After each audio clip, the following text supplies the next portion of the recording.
Simple tasty beetroot fry friends. ముందుగా stove వెలిగించి బాండ్లీ పెట్టి అందులోకి ఆయిల్ వేసుకొని జీలకర్ర ఆవాలు బాగా చిటపట్లాడినాక ఎండుమిర్చి ఆనియన్ కరివేపాకు ఈ మూడు బాగా వేయించుకోవాలి. ఈ మూడు వేసేసుకోవాలి ఫ్రెండ్స్. మధ్య మధ్యలో ఇలా కలుపుతూ ఉండాలి మాడకుండా. మీకు నచ్చితే ఇందులో శనగపప్పు మినపప్పు కూడా వేసుకోవచ్చు ఫ్రెండ్స్. నాకైతే నచ్చదు కాబట్టి నేను వేయలేదు. వేసుకుంటే టేస్ట్ బాగుంటుంది, మీరైతే వేసుకునేట్టుగా వేసుకోండి. Simple and tasty beetroot fry friends. ఇంత సైజు బీట్రూట్ 3 తురుముకున్నా ఫ్రెండ్స్. కలర్ భలే ఉంది కదా ఫ్రెండ్స్. వారానికి ఒకసారి కానీ 2 వారాలకు వస్తుంది. రోజు తిన్నా కూడా మంచిది ఫ్రెండ్స్. బ్లడ్ లేని వాళ్ళకి బ్లడ్ బాగా ఇంప్రూవ్ అవుతుంది. దానిమ్మకాయలు తిన్నా, బీట్రూట్ తిన్నా, నాకు తెలిసినవి ఇంకా కొన్ని ఉంటాయి ఫ్రెండ్స్. నాకు తెలిసింది ఈ రెండే. ఇవి రెండు తినడం ద్వారా చాలా తొందరగా ఇంప్రూవ్ అవుతుంది ఫ్రెండ్స్. బ్లడ్ చాలా ఫాస్ట్గా బాడీలో బ్లడ్ ఇంప్రూవ్ అవుతుంది. హెల్త్కి కూడా చాలా చాలా మంచిది. పిల్లలకు రోజు పెట్టేదానికి ట్రై చేయండి. ఇలా చపాతీలోకి కానీ, ఇట్లా తాలింపులోకి కానీ, రైస్ కానీ, ఇలా రకరకాలుగా చేసి దోశలోకి కానీ ఇలా రకరకాలుగా చేసి పెట్టారంటే బీట్రూట్ చాలా ఇష్టంగా తింటారు. బ్లడ్ తక్కువ ఉన్న వారికి చాలా తొందరగా పెరుగుతుంది ఫ్రెండ్స్ బ్లడ్ అనేది. పప్పాయ తిన్నా, పప్పాయ ఆకు తిన్నా, ఇలా కొన్ని తింటే బ్లడ్ పెరుగుతుంది కదా, దాంట్లో ఇదొకటి. చిన్నప్పటి నుంచే పిల్లలకు బీట్రూట్ క్యారెట్ పెట్టేది అలవాటు చేయండి ఫ్రెండ్స్.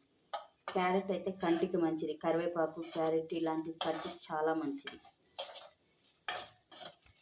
పచ్చివన్న అలవాటు చేయండి, లేదా ఫ్రై రూపంలో కానీ జ్యూస్ రూపంలో కానీ ఇస్తారా అండి. కంటికి బ్లడ్ పెరిగేదానికి చాలా మంచిది ఫ్రెండ్స్.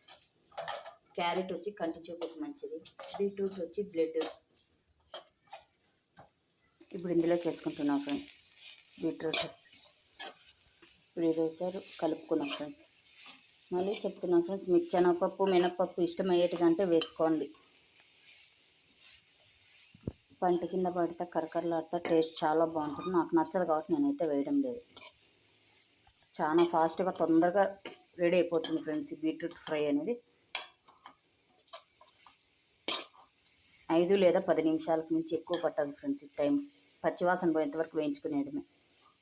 అలాగే వేగిపోయాక మీకు ఇలాగే న్యాచురల్గా ఇలాగే తినాలంటే తినచ్చు, లేదా శనగగింజల పొడి కానీ, పప్పుల పొడి కానీ, కొబ్బరి పొడి కానీ చల్లుకోవచ్చు.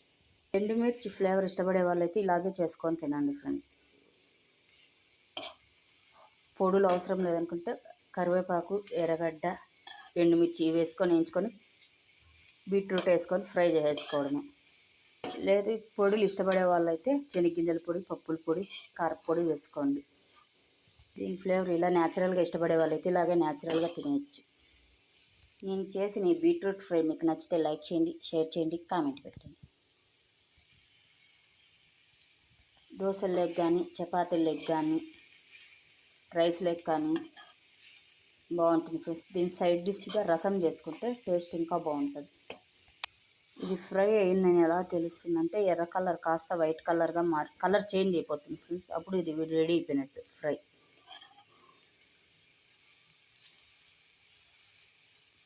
సరే బాయ్ ఫ్రెండ్స్, మళ్ళీ రేపటి వీడియోలో కలుసుకుందాము.